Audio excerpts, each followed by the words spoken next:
जय माता रानी दोस्तों, मैं नीता विक्रम चैनल में आपका स्वागत करती हूँ। माता रानी के नाम का जयकारा लगाएं। कमेंट सेक्शन में जय माता रानी एवं ओम नमो भगवते वासुदेवाय अवश्य लिखें। आपकी सभी मनोकामनाएं पूरी होंगी। इस अधिक मास में आपको अधिक फलों की प्राप्ति होने वाली है। अधिकस्य अधिकम फलम, ऐसा स्वयं शुभ रत्नावली में बताया गया है। दोस्तों, अधिक मास में पूजा पाठ करने से 10 गुना अधिक फल की प्राप्ति होती है। पुरुषोत्तम मास, अधिक मास अथवा मलमास की कथा का श्रवण करने मात्र से बिना किसी उपाय के करे हुए पुण्य फल की प्राप्ति होती है।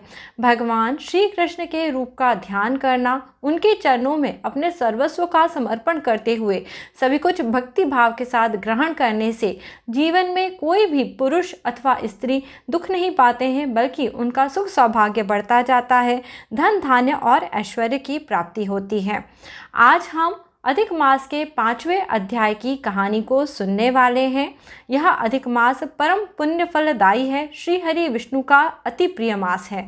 इस मास के विषय में सभी जानकारी आप नीता विक्रम चैनल पे प्राप्त कर सकते हैं, इसलिए जल्दी से नीता विक्रम चैनल को सब्सक्राइब करिए। वीडियो के नीचे बने हुए लाल रंग के बटन को प्रेस करिए और बाजू में बनी हुई घंटी अथवा बेल के आइकन को प्रेस करिए। इससे आपको पूजा पाठ संबंधी सब जानकारी निःशुल्क प्राप्त होंगी। आज का वीडियो अच्छा लगने पे इसे परिवार और मित्रों के साथ अधिक से अधिक शेयर करिए। इससे पूजा पाठ का उत्तम फल आपको प्राप्त होगा। सबसे पहले श्री हरि विष्णु का ध्यान करते हैं, फिर हम आज अधिक मास के 5वें अध्याय की कथा का श्रवण करेंगे। शांताकारं भुजगशयनं पद्मनाभं सुरेशं विश्वाधारं गगनसदृशं मेघवर्णं शुभांगं लक्ष्मीकान्तं कमलनयनं योगिभिध्यानगम्यं वन्दे विष्णुं भवभयहरं सर्वलोक एकनाथम्। इस पूरे संसार को अपने में समाहित करे हुए एक नाथ श्री हरि विष्णु की शरण में हम सब चलते हैं और आज हम अधिक मास के 5वें अध्याय का श्रवण करते हैं। श्री गणेशाय नमः, श्री गुरुभ्यो नमः, श्री गोपीजन वल्लभाय नमः। पंचम अध्याय। अब नारद जी जिज्ञासा पूर्वक नारायण ऋषि से बोलते हैं, इस प्रकार अधिक मास के बातों को सुनकर श्री हरि विष्णु ने क्या कहा, कृपा करके मुझे बताइए। तब नारायण जी बोलते हैं, पाप रहित नारद जी, आपने मलमास के प्रति यह सब बातें जानने की जो हमसे इच्छा करी है, आप धन्य हैं। आप इस सत्कथा को हमसे पूछ रहे हैं, आप धन्य हैं। अब नारायण ऋषि आगे की कथा सुनाते हैं। श्री कृष्ण जी बोले अर्जुन से, बैकुंठ का वृत्तांत मैं आपको सुना रहा हूँ, इसे ध्यानपूर्वक सुनिए। मलमास के मूर्छित हो जाने पर श्री हरि विष्णु भगवान ने अपने नेत्रों से गरुड़ जी को संकेत दिए। इस पर गरुड़ जी उन पे अपने पंखों से हवा करने लगे। हवा लगने पर अधिक मास उठा और बोला, यह जीवन मुझे अच्छा नहीं लगता है। अधिक मास बोला, हे जगत को उत्पन्न करने वाले, हे विष्णु, हे जगतपते, मेरी रक्षा करिए, मुझे अपनी शरण में लीजिए, मेरी उपेक्षा मत करिए। इस प्रकार कहकर कांपते हुए घड़ी घड़ी वह विलाप करने लगा। अधिक मास से बैकुंठ में रहने वाले ऋषिकेश श्री हरि विष्णु बोलते हैं, उठो उठो, तुम्हारा कल्याण हो हे वत्स, विषाद मत करो। हे निरीश्वर, तुम्हारा दुख मुझको दूर होता ज्ञात नहीं होता है। ऐसा कहा। फिर प्रभु थोड़ी देर मन में विचार करने लगे और क्षण में ही उपाय का निश्चय कर पुनः अधिक मास से मधुसूदन बोलते हैं, हे वत्स, योगियों को भी जो दुर्लभ गोलोक है वहाँ मेरे साथ चलो, जहाँ भगवान श्री कृष्ण पुरुषोत्तम स्वयं निवास करते हैं। गोपियों के समुदाय के बीच में स्थित हैं, 2 भुजा वाले हैं और उन्होंने मुरली को धारण करा हुआ है। नए मेघ के समान उनका श्याम वर्ण है, लाल कमल के समान उनके नेत्र हैं, शरद पूर्णिमा के चंद्रमा के समान अति सुंदर मुख है। करोड़ों कामदेवों से ज्यादा लावण्य उनके चेहरे पे है। पीतांबर धारण किए हुए, माला पहने हुए, वनमाला से विभूषित उत्तम रत्न भरण आदि धारण करे हुए हैं। वह प्रेम का भूषण है, भक्तों के ऊपर सदैव दया करते हैं। उन्होंने चंदन धारण करा हुआ है, कस्तूरी धारण करा हुआ है एवं केशर से युक्त हैं। अपने वक्ष स्थल के बीच में श्री वस्त्र चिन्ह से सुशोभित हो रहे हैं। कौस्तुभ मणि में विराजित हैं। श्रेष्ठ से श्रेष्ठ रत्नों का सार हैं और जिनके रत्न जड़ित किरीट, कुंडल इत्यादि प्रकाशमान हो रहे हैं। रत्न के सिंहासन पर बैठे हुए पार्षदों से घिरे हुए हैं। वे पुराणों में वही पुरुषोत्तम परब्रह्म है जिनके कारण यह पूरा ब्रह्मांड है। इस ब्रह्मांड के बीज एवं सभी का आधार है। परे से भी परे हैं, निष्प्रह निर्विकार परिपूर्णतम प्रभु, माया से परे सर्वशक्तिमान, गुण रहित व नित्य शरीर हैं। ऐसे प्रभु जिस गोलोक में रहते हैं वहाँ हम दोनों चलते हैं। वहाँ श्री कृष्ण तुम्हारे दुख को दूर करेंगे। श्री नारायण बोले। ऐसा कह के अधिक मास का हाथ पकड़कर हरि उन्हें गोलोक में ले गए, जहाँ पहले से ही ज्योति ज्ञान रूपी श्री कृष्ण भगवान थे, जिन्होंने अज्ञान रूपी महाअंधकार को दूर किया था और ज्ञान का मार्ग दिखाया था। उनकी ज्योति करोड़ों सूर्यों के समान प्रभावशाली, नित्य, असंख्य और विश्व का कारण थी और उनकी स्वेच्छामय विभा अतिरेक की चरम सीमा को प्राप्त थी। जिस ज्योति के अंदर ही मनोहर तीनों लोक विराजित थे, उसके ऊपर अविनाशी ब्रह्म की तरह गोलोक विराजित है। 3 करोड़ योजन तथा चौतरफा विस्तार के कारण मंडलाकार आकृति जिसकी है, वह ऊपर लहराता हुआ मूर्तिमान तेज स्वरूप है, जिनकी भूमि रजमय है। योगियों द्वारा स्वप्न में भी जो अदृश्य है, परंतु श्रीहरि विष्णु के भक्तों को वह गम्य और दृश्य है। ईश्वर के योग द्वारा जिसे धारण कर रखा है, ऐसे उत्तम लोक अंतरिक्ष में स्थित हैं। आदि व्याधि, बुढ़ापा, मृत्यु, शोक, भय आदि से रहित हैं।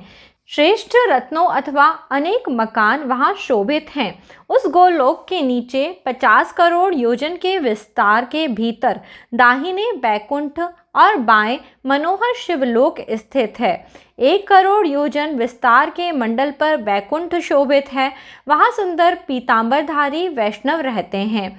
उस बैकुंठ में रहने वाले शंख, चक्र, गदा, पद्म धारण किए हुए लक्ष्मी के सहित चतुर्भुज हैं। उस बैकुंठ में रहने वाली स्त्रियां बहुत ही सुंदर नुपुर पहनी हुई हैं एवं करधनी इत्यादि धारण कर रखी है। सभी लक्ष्मी के समान रूपवती प्रतीत होती हैं।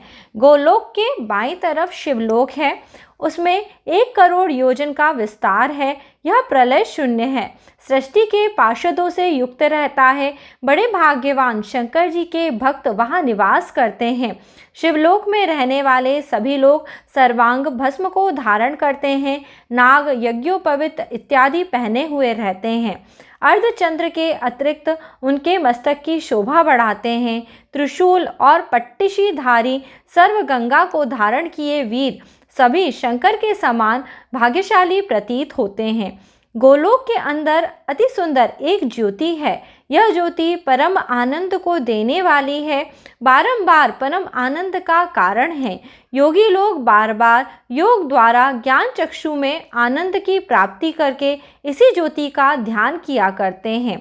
इस ज्योति के अंदर एक अत्यंत सुंदर एक रूप है, जो कि नील कमल के पत्तों के समान श्याम एवं लाल कमल के समान नेत्र वाले हैं। करोड़ों शरद पूर्णिमा के चंद्र के समान शोभायमान मुख है जिनका।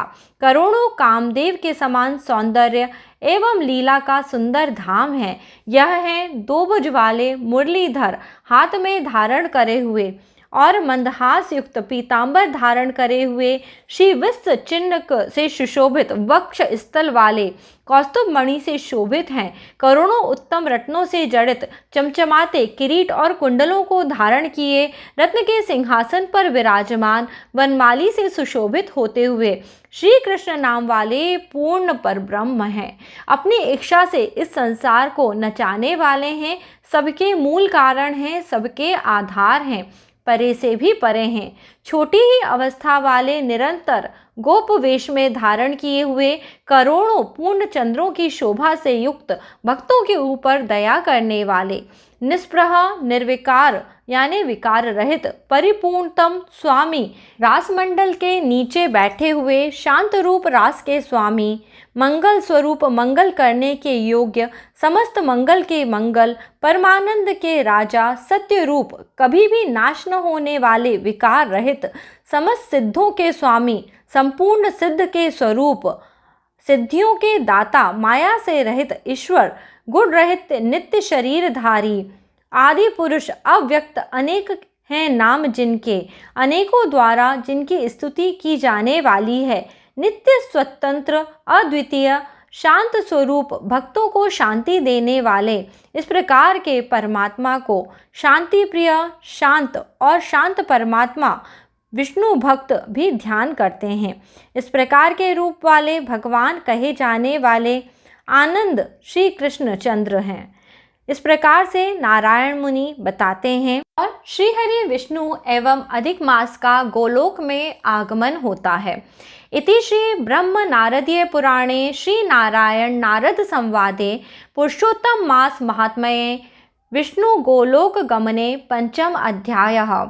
मंगलम भगवान विष्णु मंगलम गरुड़ध्वजः मंगलम पुंडरीकाक्षः मंगलायतनं हरिः मूकं करोति वाचालं पंगुं लघयते गिरिं यत् कृपा तदमहं वंदे परमानंद माधवम। सभी तरह से कृपा के सागर श्री हरि विष्णु का ध्यान करते रहिए। अधिक मास में अधिक पुण्य फल करिए, उपास करिए, दान जप तप इत्यादि करिए। श्री हरि विष्णु के चरणों में करे हुए पुण्य कर्मों का संचय करने से आपके भाग्य का उदय होगा। सभी तरह की मनोकामनाएं अवश्य पूर्ण हो जाएंगी। इस प्रकार से प्रार्थना करते रहिए और कथा का श्रवण प्रतिदिन करते रहिए। यदि आज कथा का श्रवण आपको अच्छा लगा है तो वीडियो को लाइक करिए। श्री कृष्ण के रूप की महिमा याद करते हुए कमेंट सेक्शन में श्री कृष्ण ज़रूर लिखिएगा। इसी तरह मेरे साथ जुड़े रहिए। अगला वीडियो लेके आपसे जल्दी ही मिलूंगी। तब तक के लिए आप अपना ख्याल रखिए, परिवार के साथ सदैव खुश रहिए और मेरे नए चैनल नीता विक्रम फैमिली को जाके ज़रूर सब्सक्राइब करिए और वीडियोस देखिएगा, बताइएगा मुझे वीडियोस कैसे लगते हैं आपको। इसी प्रकार अपना प्यार बना के रखिए। अगली बार जल्दी आपसे मिलती हूँ। तब तक के लिए जय माता रानी दोस्तों, अपना ख्याल रखिए।